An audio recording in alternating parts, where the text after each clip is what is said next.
Hello, world. This is the Brother to Brother Show. I'm your host, K-Mo. Thank you for taking this journey with us with real men, real problems, real solutions. Let's go.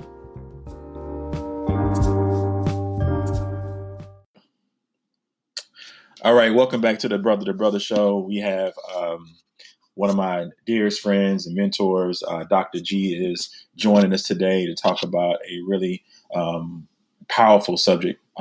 It's who has the power in relationships.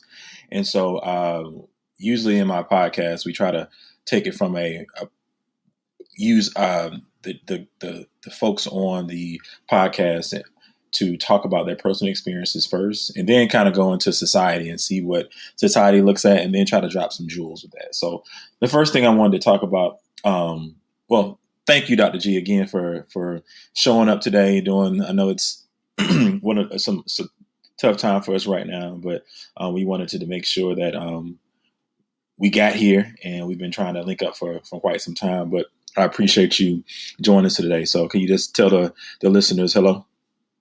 Hello, listeners. Thank you for inviting me. I'm pleased to be here. Okay. So with that, Dr. G, do you want to say anything about yourself? Because you have some expertise. Just what you do. Just a little bit about yourself. Maybe not, just why you have the expertise that you have. Sure. Yes. First of all, I'm a married person and been married for 30 years.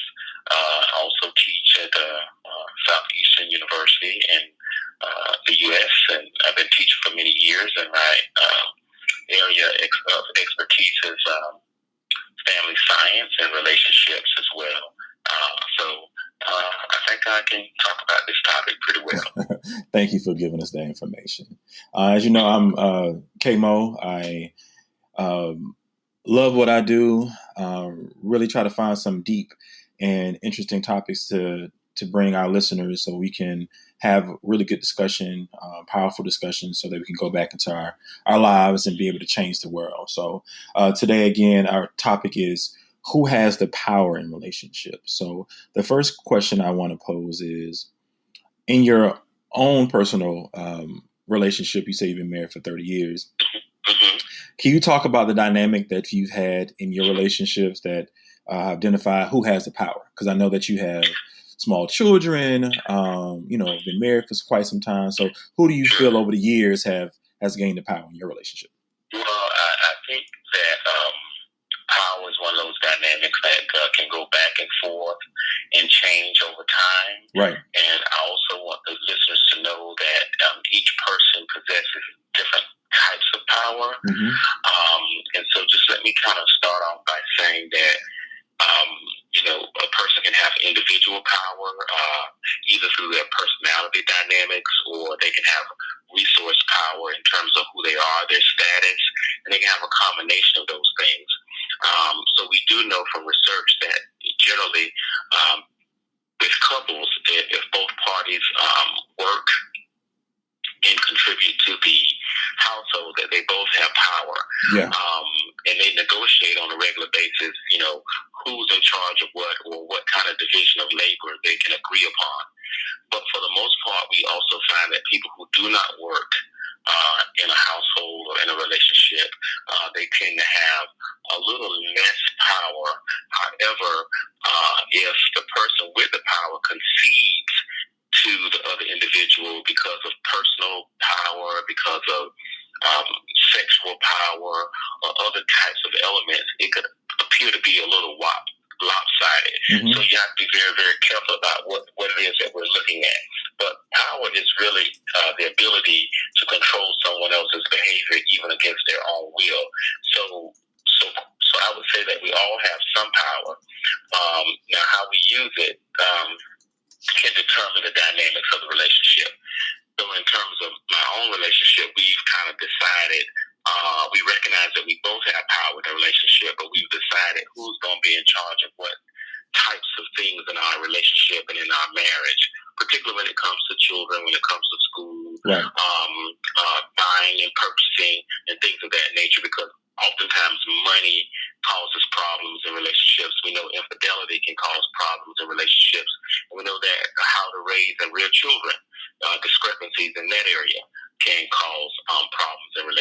But Right. finances is generally one of the main ones, along with infidelity. But with that, I would like to say that I think there's no such thing as equal power.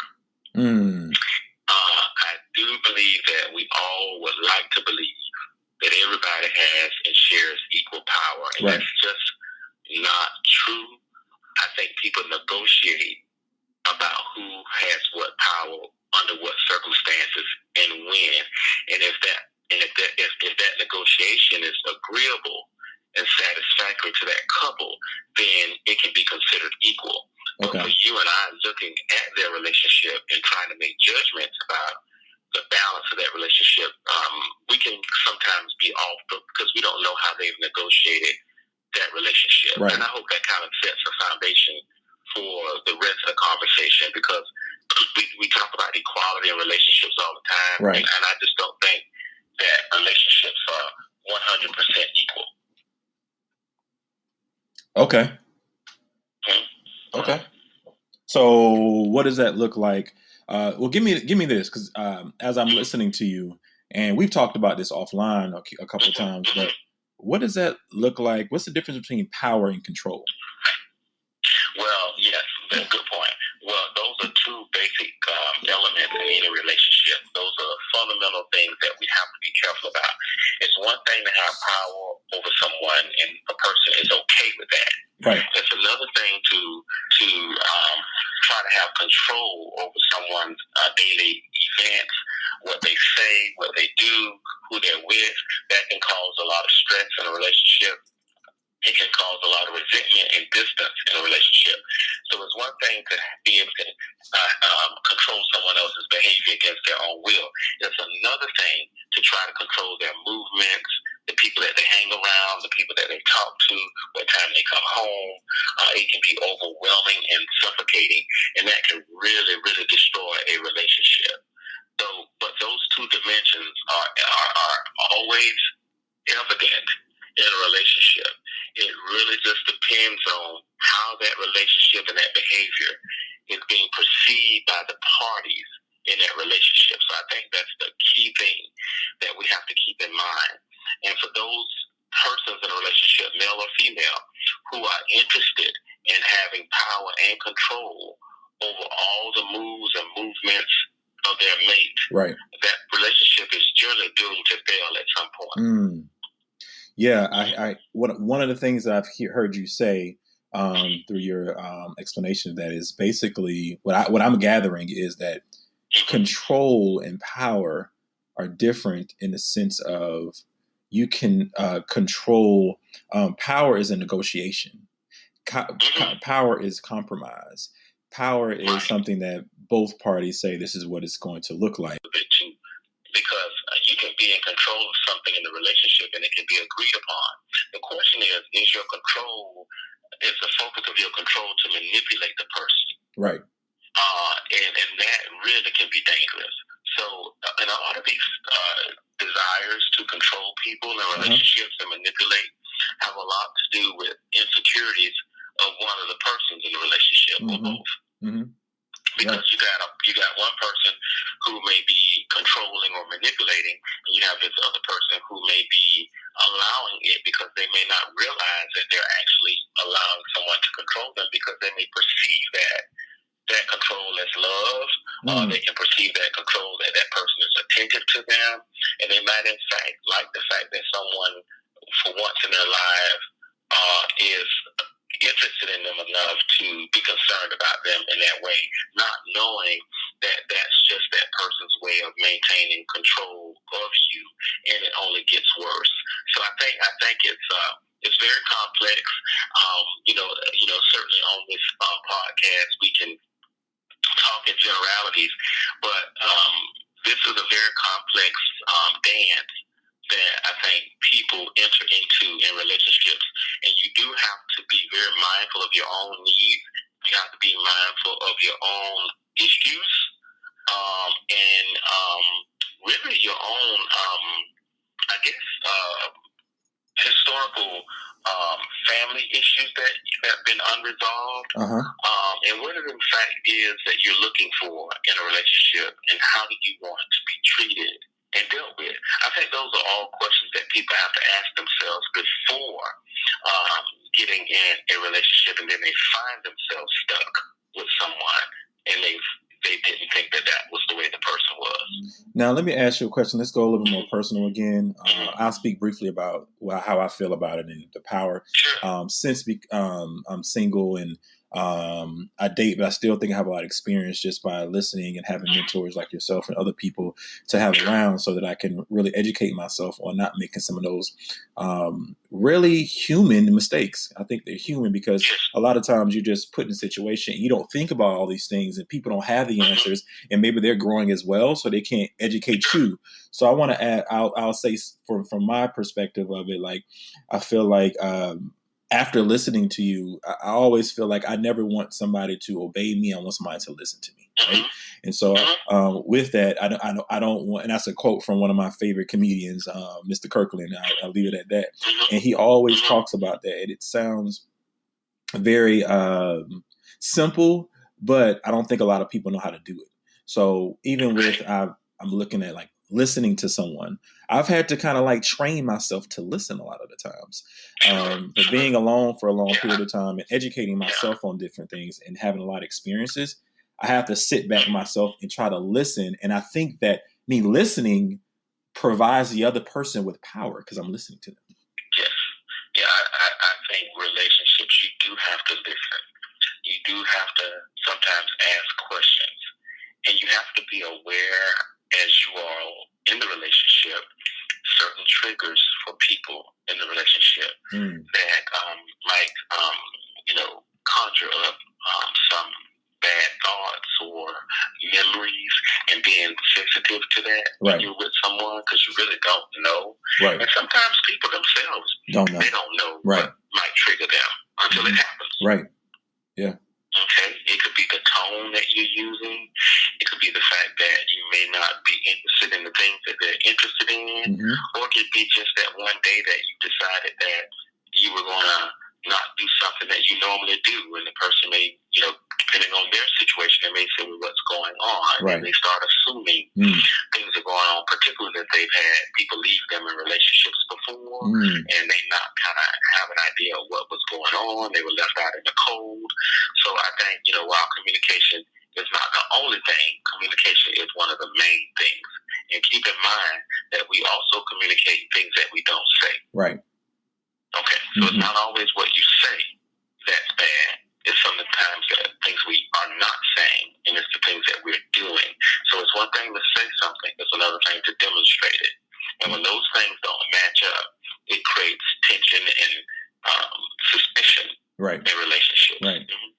So I thank you for sharing that. I really believe that, that ties into what I was saying as far as something I've had to kind of practice. I think you have to practice these. And people ask me all the time, well, how do you know these things? And I'm like, well, I have to practice them. I read I try to read as much as I can these days. And a lot of things, one of the books I'm reading right now, it talks a lot about practicing those habits because we're not used to them.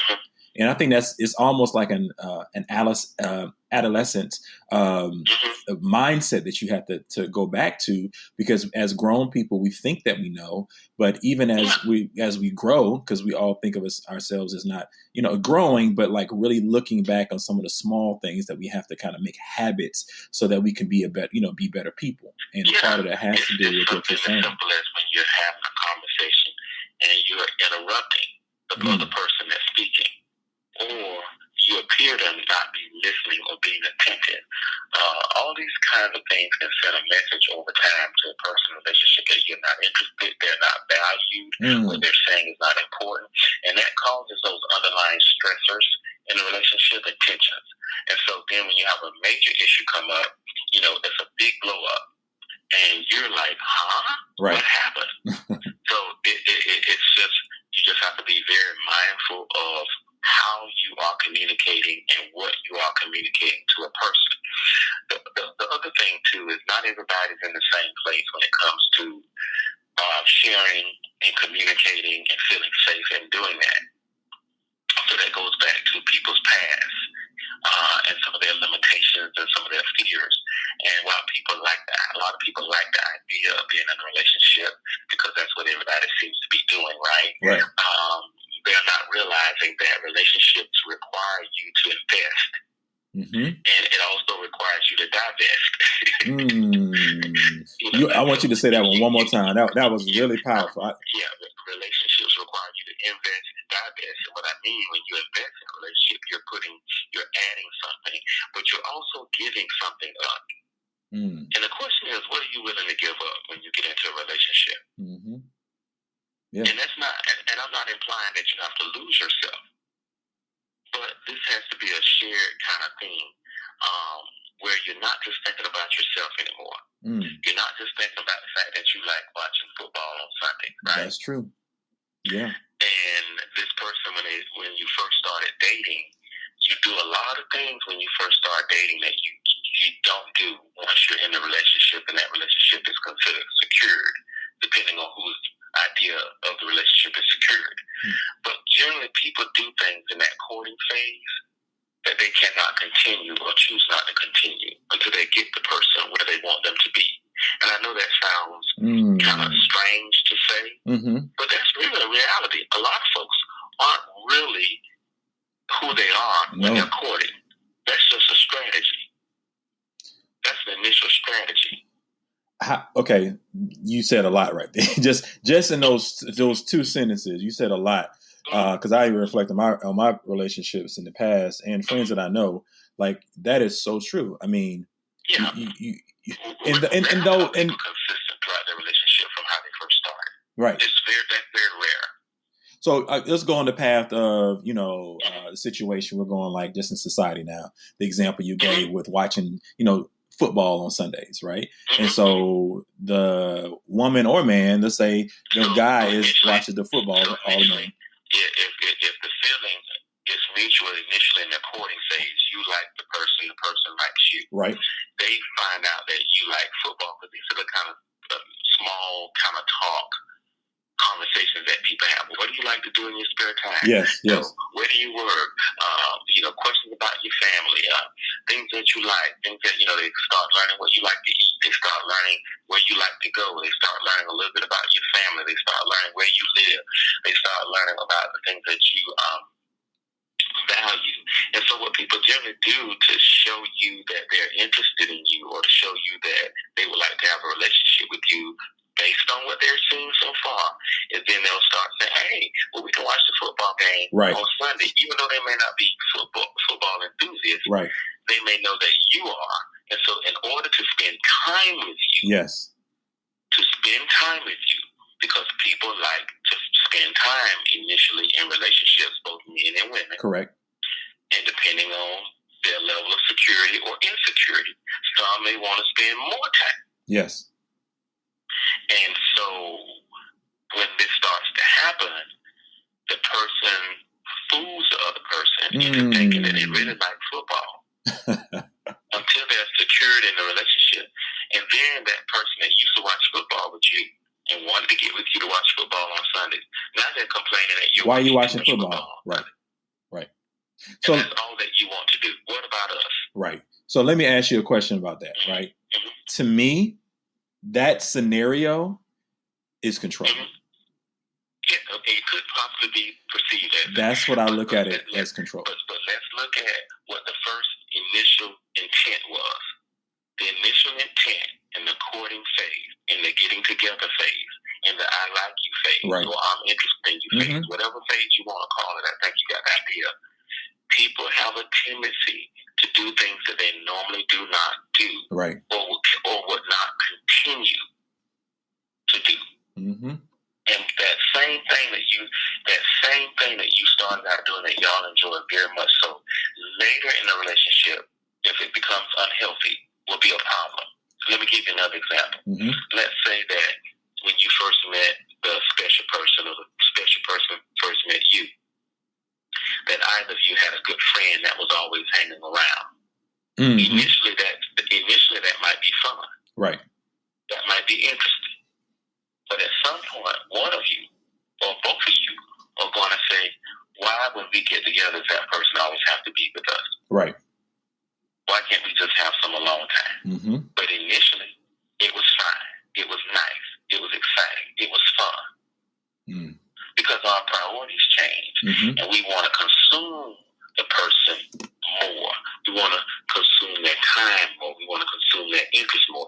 And the reason why I say depending on the level of security of each individual, that to me, and their needs, that determines how they'll now start to perceive these acts that Mm-hmm. used to be fun. Right. But now they're not so fun Mm-hmm. because that person isn't getting their needs met from you, mm-hmm. or you're not getting your needs met from them. Mm-hmm. Okay? And that's the same way with family members. You know, there's a saying that, you know, when you marry someone or you start dating someone seriously, to what degree are you marrying their families? Right. Right. That is similar to that. Mm-hmm. You know, so do you, in a very nice world, we think we're marrying just that person. And I think legally you are, or you're dating that person. But you've also stepped into their world. Yeah, absolutely. Yeah. Absolutely. But you might not like everything in their world. You might not like everybody in their world. You might not even like their relationships with people that were significant to them before you stepped into their life. Mm-hmm. Mm-hmm. Yeah. So I think all those things have to be balanced when you simply start talking about power and control, because there are internal issues, there are external issues. Mm-hmm. And it's a balancing act. It is a daily balancing act. In my personal and professional opinion, in a relationship. I definitely hear you on that, because I try to use the same thing in my life. I try to be very, it's funny that you say, it's funny that you even say the whole compromise and, oh my gosh, I forgot the other thing you mentioned. But when it comes to like relationships that I've seen, even in my personal life, I've struggled with that, and I've heard other guys that struggle with that, because is this who you really are, or are you doing this so that you're trying to have control over the situation? And to me, power would be, hey, I'm going to let this go. I know this person likes football, and let's compromise. But I think you have to ask those questions when you initially meet somebody. How do you deal with issues of struggle? How much? And I think it's almost like it could be an addiction. Everything, like you said, is a balance. So if you watch football Sundays, but can you have those conversations when you're doing it? Some of it is subtle, right? Some of it, depending on your level of experience in relationships, you may or may not be able to pick it up. So just give an example. I used to show students in a class that I used to teach. I would show them, we would critique the movie with Tina Turner, What's Love Got to Do With It, with Tina and Ike Turner. Right. Uh-huh. And I would ask them not to look at the movie for entertainment purposes, but to look at the movie in a critical manner and start to look at what set Tina Turner up on a path of abuse. Mm-hmm. When did this start? Right. It didn't start with Ike. Mm. Okay? Yeah. A lot of it started early in her family development, where she was seen as less important. When they made the choice to send one sister to out of town, and versus keeping one, they sent her away. So sometimes young people can feel abandoned and are abandoned. And abandonment issues stay with adults for a long time. So when you feel abandoned, you think nobody loves you. Not if your own mom and dad. Right. You know, who else would want me? Mm-hmm. And so you open yourself, you're more vulnerable to people who show you signs and symbols of love. And so you fall for it, right? Mm-hmm. So if you were to go back and look at that movie and look at things that Ike was doing to Tina and saying to Tina that drew her in because she had a need, she had some deficit, she had some holes in her in her life that needed to be filled, and she thought by filling those with someone who appeared to care for her, she got stuck. And she was in it before she even discovered it. Right. And then she stayed in it for different sets of reasons. The children, the career, not to ruin his life, his music career, guilt. Right. So that's what happens a lot of times. That's why I say it starts with the person and their degree and level of needs that they may have and what they've experienced thus far before launching out into relationships. Talk briefly, because we got a few more minutes, but I know that I wanted to talk. We talked about control. We defined what control versus power was. I thought that was a good one. We talked about from our personal lives and situations how we kind of feel about those two and what we felt in our experiences. And we talked about what society looks at in relationships when it comes to how those two different things work in hopefully positive relationship, and how they can also become unhealthy. But spend 1 or 2 minutes to kind of briefly mention the 3 things that we talked about off air, and it was just to it was a personal resources. One of the things that we may not have hit much. I know we talked about power and we talked about control, right? And the balance of those two. And I think we all have a proclivity toward wanting to maybe wield power over someone or something that we don't have control over, right? Sometimes when we feel like we don't have control over our own lives and our own situation, we feel in control by trying to have dominion and governance over someone else. So that's the corollary here. When we don't, one of the litmus tests for me is when I find out that a person loves to have control over people. That's my first signal that they actually lack self-control. And so that should be a warning sign. The second thing I want to talk about in relationship to control in that individual who lacks control is having emotional regulation and learning how to control your own feelings and your own emotions and keep them in perspective, and not trying to, when you're feeling out of control or out of sorts, projecting your issues onto someone else, because it's painful and difficult for people to deal with their own issues.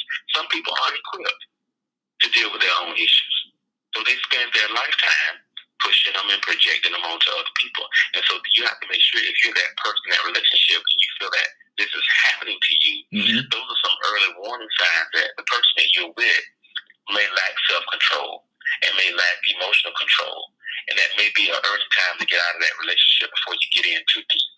Okay. Let's stop right there for 1 second. All right. And then we're going to come right back up after a break. All right. All right.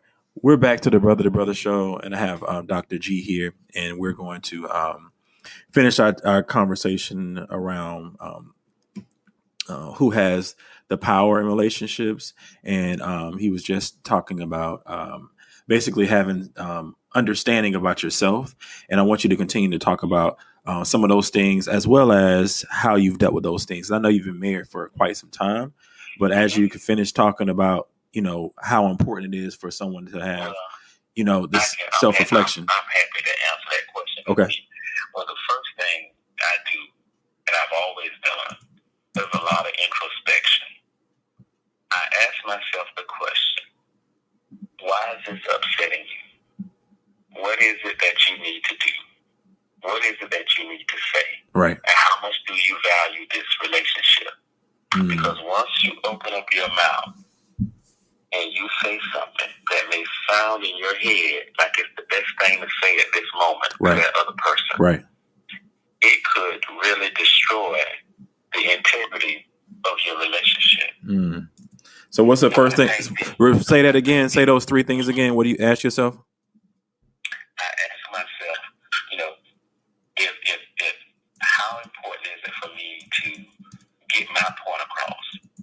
Do I always have to be defensive? Am I feeling attacked? And if I am feeling attacked, why do I feel like I'm being attacked? By the words that my mate may be saying, or the things that may be doing, I start to ask myself before I open up my mouth or I make a move, what is this about? Is this really about me or is this really about her? And so that's my own judgment call. And of course, I started out by saying I try to be very introspective.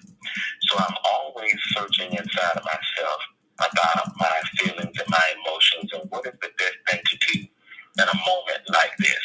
And sometimes, sir, the best thing to do is to keep your mouth closed. Oh, okay. All right. You don't. I think people think they always have to have a comeback in a relationship when it's an argument or a disagreement.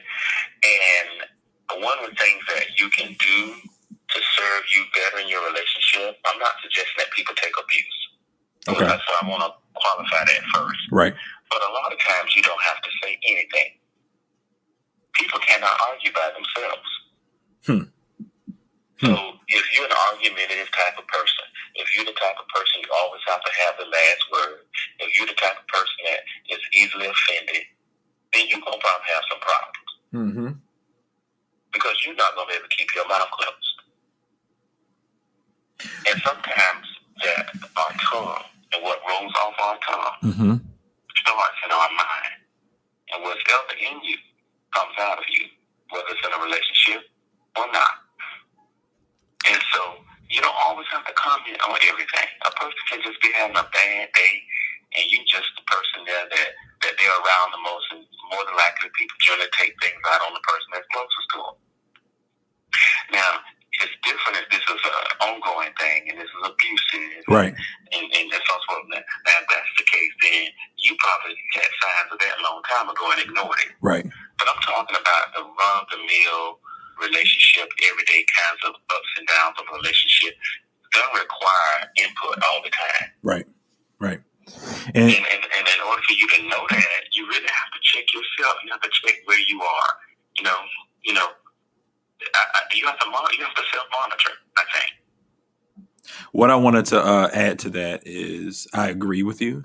I think it takes a lot of maturity. I think it takes a lot of growth. I also think it takes a lot of, like you said, monitoring, reflecting in yourself and knowing that the person that you've decided, because that's what we're talking about, power and control, you've decided to be with them. Yes. That you like, that you are moving forward trying to get. There's something you want. And it may be more than one thing that you want. Right. So you didn't get into the relationship with the person by yourself. Okay.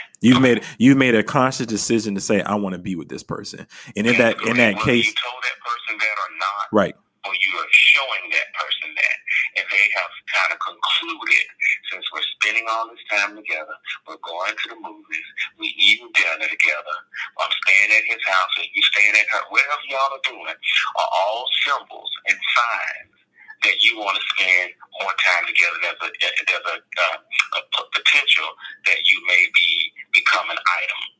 And at any time, you could get out of it.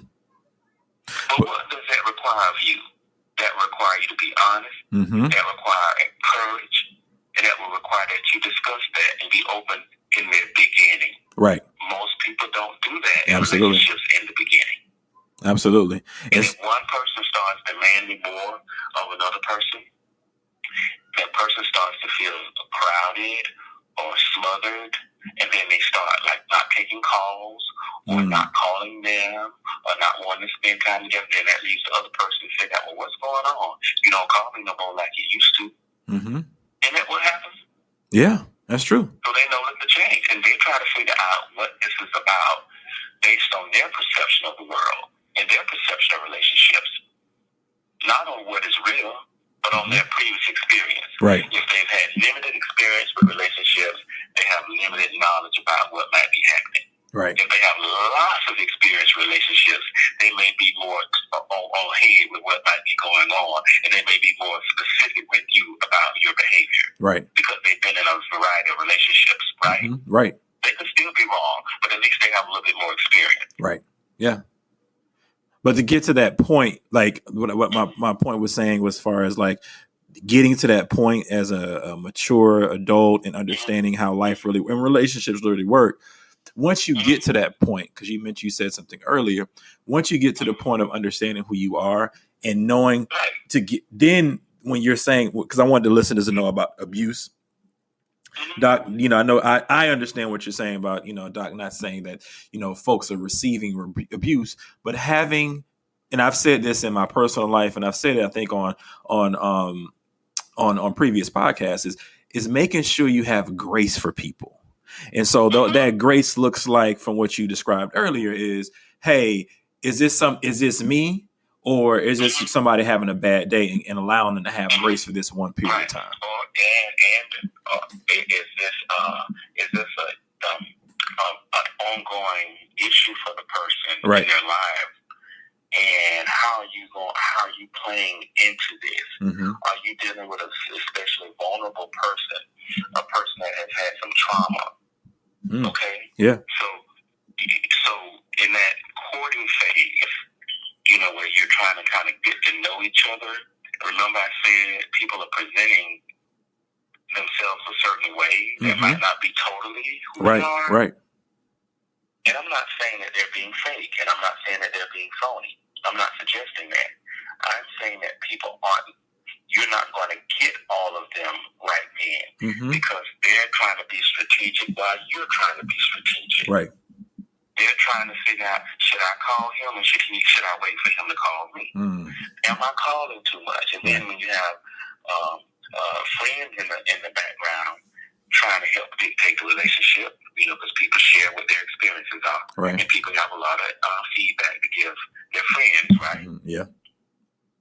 You may be getting all kind of mixed messages. The person could get all kind of mixed messages about what you might mean by doing this or saying that, or not doing this or not saying that. Because people have ideas about what you should be doing, what you should be saying, how long it should be before you call the next time. All this stuff. We have created all of these kinds of scenarios that help guide us to determine whether or not we're entering into a good, healthy relationship or not. Now, what I did not mention, I alluded to initially. I talked about personal power and resources, right? And I'm talking about looks. Sometimes when you are a very good-looking person, the person is really interested in how good you look, and fantasizing about what that would be like to be with you, versus what's going on in your mind. Right. That's why they have this saying that looks can be what? Deceiving. Okay. Yeah. That's so important. And so, what strategies do you feel like you use? Because again, like I said, these are things that we've learned over years. Take your time.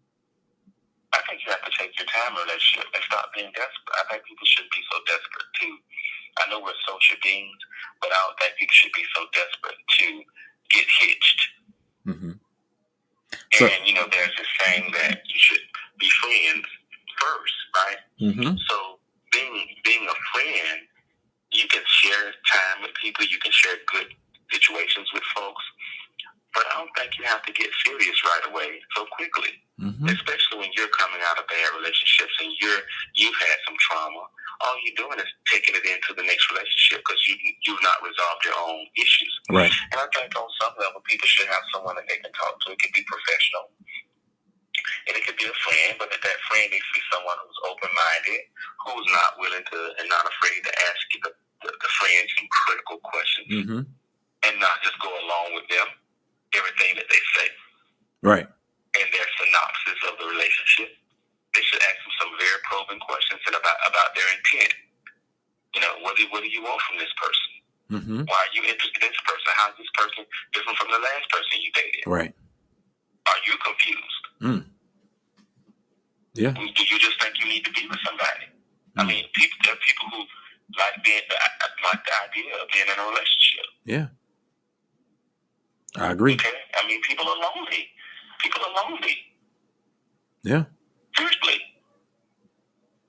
So there are a lot of reasons, I think, why people enter into relationships and they ignore all the signs and early symbols and signals that they see. You know? So you're giving me you're giving our listeners some strategies. You've talked about some of the signs that you can look for with the power and the control, even an actual movie that you can go to and kind of criticize or look. You start seeing it very early on in her development, and then you can see it very on as she started clubbing and going out with her sister, and she had a certain beautiful talent of singing, and that drew people. But we have to understand what was Ike looking for. How did Ike take her out? She was certainly a new face, was she not? Yeah. She was pretty, right? Yeah. And she had talent, right? What more can you ask for? Absolutely. Yeah. And I think that's what's going on in our society right now. Like with men and women, men kind of seek on that. That's one of the things that we try to do here is have real conversations with our men and women about some real life issues, problems, situations that we're all faced with at the beginning, and just basically in all relationships. Yeah. All relationships. This is just not couples. This is in families. Yeah. This is in same-sex relationships. You're dealing with some similar dynamics, and you're dealing with societal perceptions of your relationship. Because when you go out into the world together, you're presenting yourself to the public, and the public is making some inferences about who you all are. Right. Yes, and not to mention your family. Yeah. And close friends. All of these factors are dictating in some form or fashion and on some level your relationships. Yeah. People like to think, I love who I want to love. You might. But who you love and who you're willing to be seen with has a lot to do with societal expectations and family expectations. And that goes into the power that we have within our relationships. So I want to say thank you so much for having this deep conversation with our listeners and myself. And I know we'll continue to talk and have other conversations, and you'll have your expertise on our show. And so again, Dr. G, we appreciate you. All right. Thank you.